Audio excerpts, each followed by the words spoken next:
Vandeham Sri Guru. The following is a class on the Srimad Bhagavatam, 6th Canto, 1st Chapter, text number 28, given by His Divine Grace, A.C.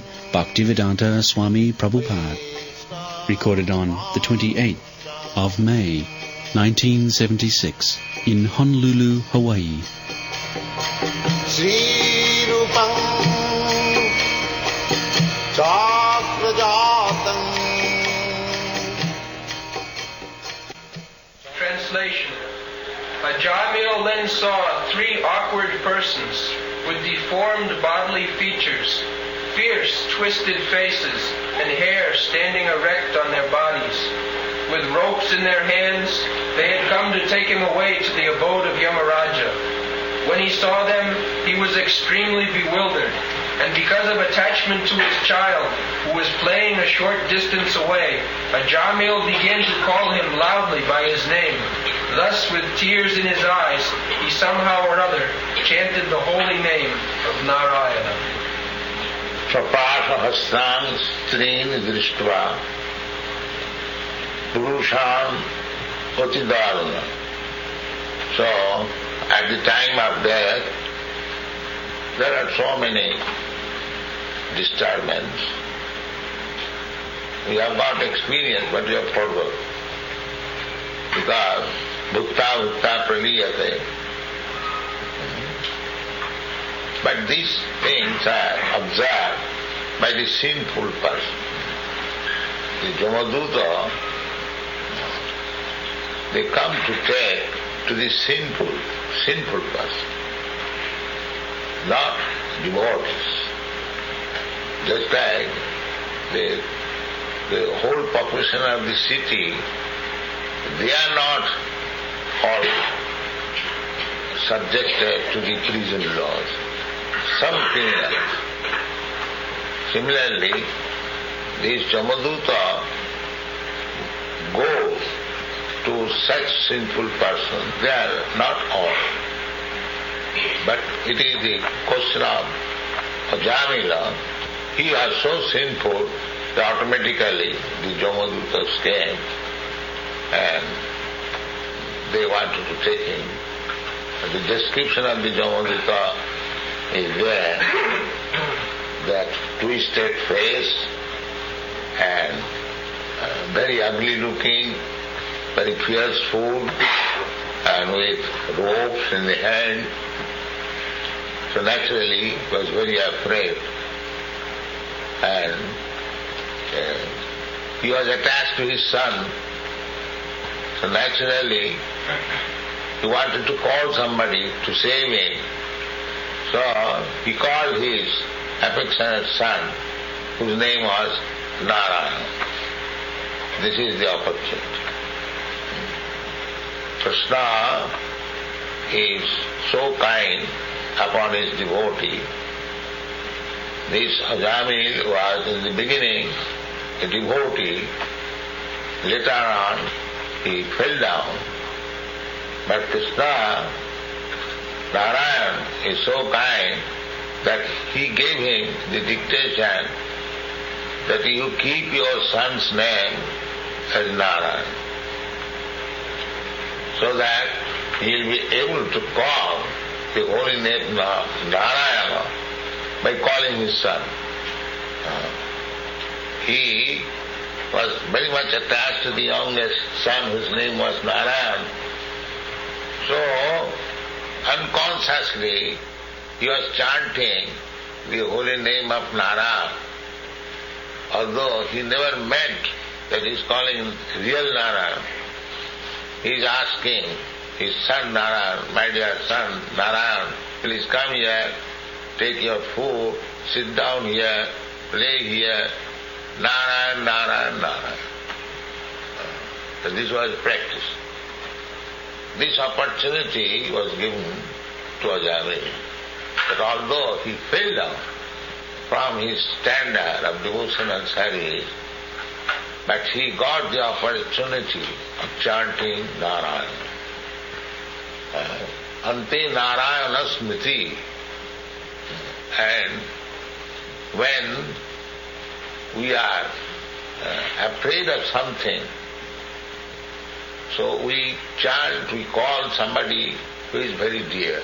This is very psychological. So when he was too much afraid of this Jamaduta, unconsciously he chanted the holy name of Narayana. So somehow or other he remembered Narayana. Some commentator says that when he chanted Narayana, then all his reaction of sinful life immediately disappeared and he remembered real Narayana. Because he, in his boyhood, he was trained up as a Vaishnava by his father. So, there is big comments on these incidents. Vishwanath Chakravarti Thakur has written up 3-4 pages about this. So, his opinion is that as soon as he chanted the holy name of Narayana, immediately he remembered real Narayana. That this child Narayana, I am calling my child, how he will be able to save me from the hands of this Jamaduta. He remembered the Narayana, if he kindly helps me, then I can be saved. Immediately there was a response. Immediately there is a response. Jana Bapi Sparana Bhamam Tajatanti Kaleva. In the Bhagavad Gita it is said that the time of death, whatever your mental condition is, that will end. So this mental condition naturally is there, what I practice throughout my whole life. So, if we practice this chanting of Hare Krishna name, then there is chance of chanting Hare Krishna at the time of death. That is the examination. In Bengali there is a proverb, bhajan karo, sadhan karo, motte janle hoy. And how you are becoming Krishna conscious, that will be tasted at your time of death.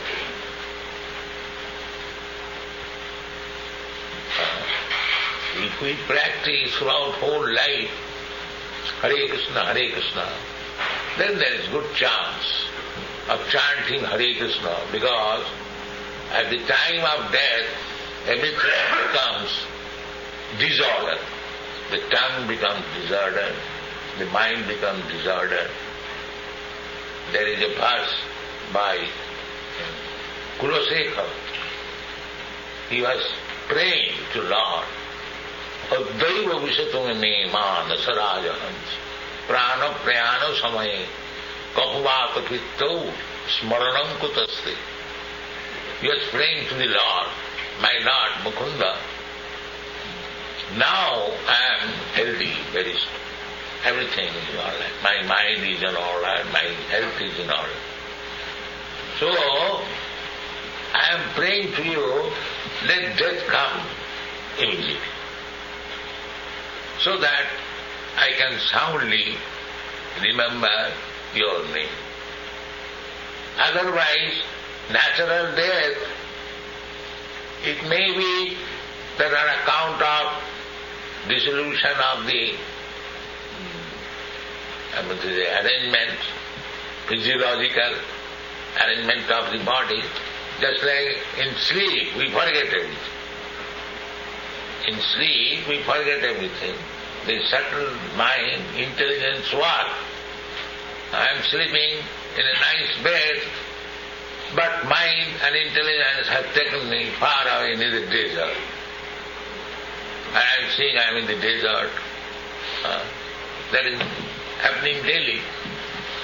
Dream means the stock in the mind of our experience past, maybe many, many years past. But the stock is there, sometimes they come. That is dream. Just I will find in a lake, all of a sudden, that is discussed in psychology also, how this remembrance comes all of a sudden. So the example is given, just like in a lake, all of a sudden we will find there is a bubble. So similarly, the mind is the subtle matter that is described in the Bhagavad Gita, Bhumi Rapa Anala Vayu Khang Mano. This gross is this land, Bhumi, earth. So water is little more subtle. Just like in land you can stand, but in the water you cannot stand. It has become little subtle. And then fire, and then air, and then ether. This is the position, from gross to subtle. And then mind, still finer than the ether, is the mind. And then intelligence, and then false ego, and then the soul. These are the different positions. So we have to go to the platform of soul, that is spiritual education.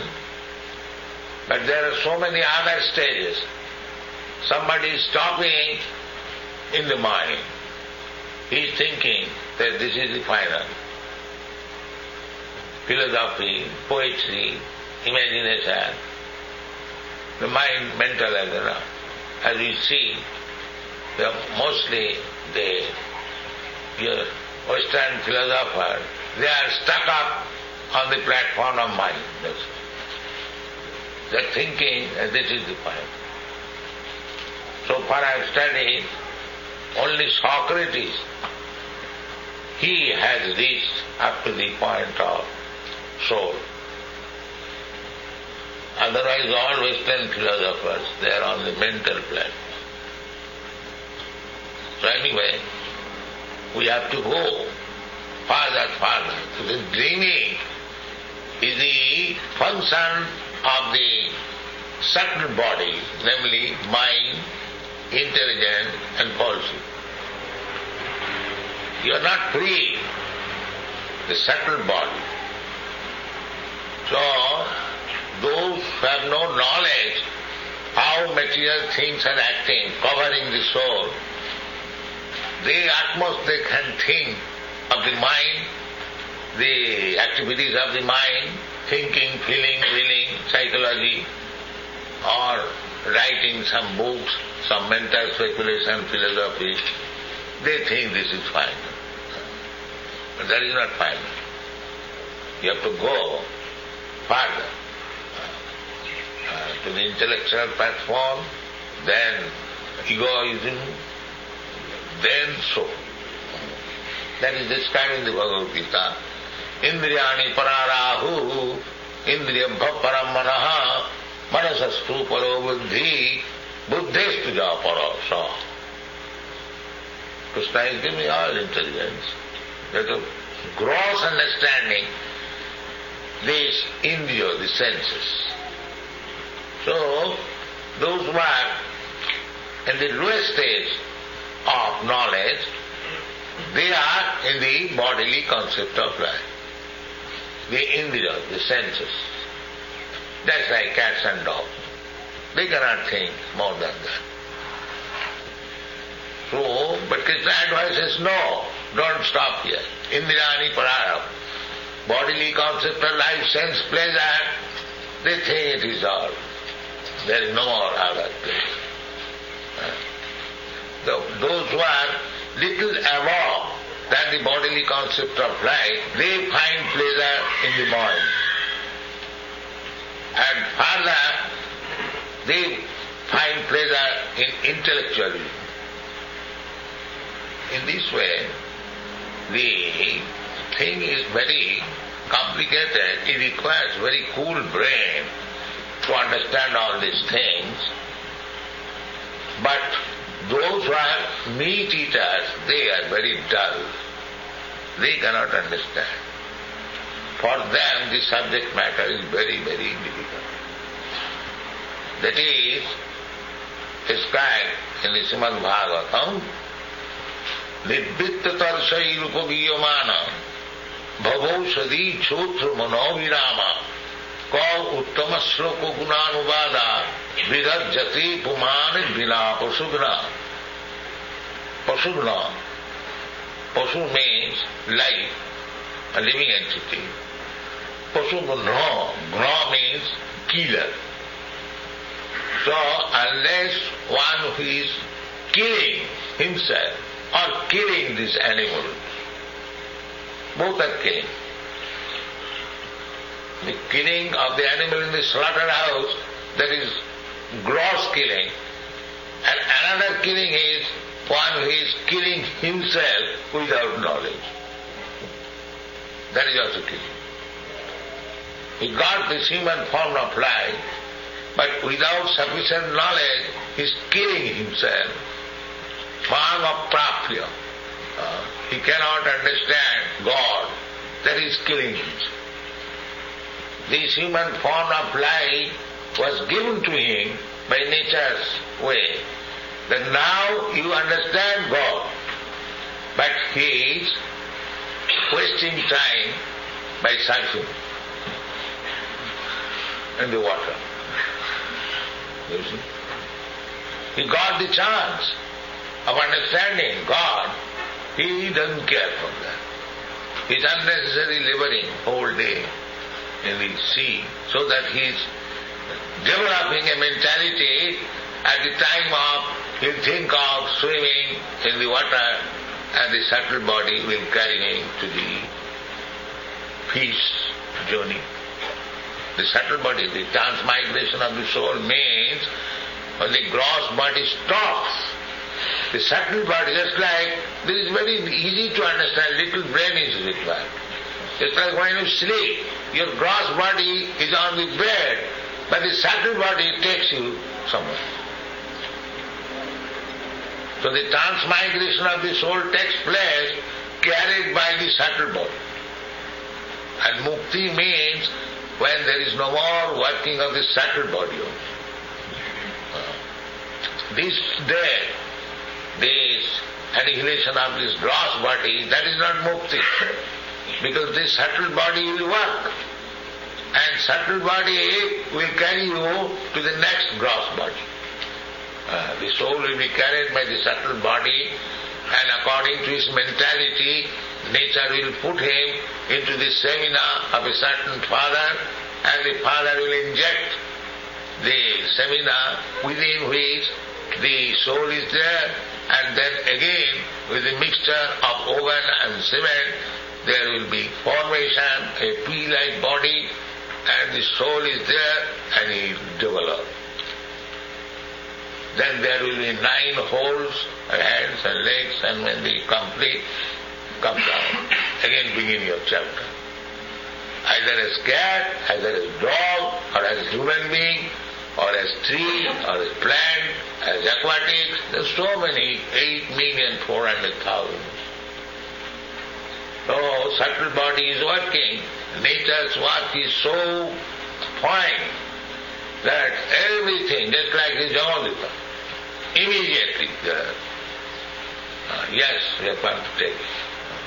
Now if you become a criminal, if you commit theft, one has to phone to the police that here is a thief, please come. He does not, the nature's work is going on so nicely, there is no necessity of phoning Yamaraja. But this rascal civilization do not know how things are going. So this is our whole Krishna consciousness movement is that try to understand how the laws of God is working. That is really. Don't remain fool-rested. There are 3 stages.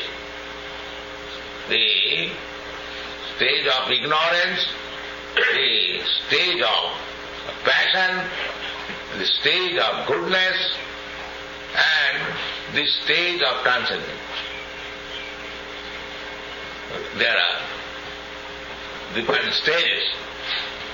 So, after millions of births, nature gives us this human form of life, when, if we try, we can understand in which stage I am studying. Yes. Either in the ignorance or passion or goodness. And to understand these, there are books. These books are there. So we have to study. That Chaitanya Chaitamrita said, Anadi Bohinmuk Jeev Krishna Bhuli Gela, Ataev Krishna Veda Purana Karila. The Vedas, this knowledge, for whom? Is it for the cats and dogs? No, they cannot read, they cannot understand. It is meant for men, and especially civilized men, not for the crude man in the jungle. Those who are civilized, for them, civilized man means another word is Aryan. For them, it is. Just like Arjuna was chastised by Krishna when he did not like to fight, he chastised him, non-Aryan. Kutaste kasmalamidam visame samupastitam anarja justam. You are talking like non-Aryan. Aryan means advanced. So if you claim to belong to the Aryan family, then it is your duty to study Vedic literature and understand your position and make your life successful. That is Krishna consciousness. Thank you very much.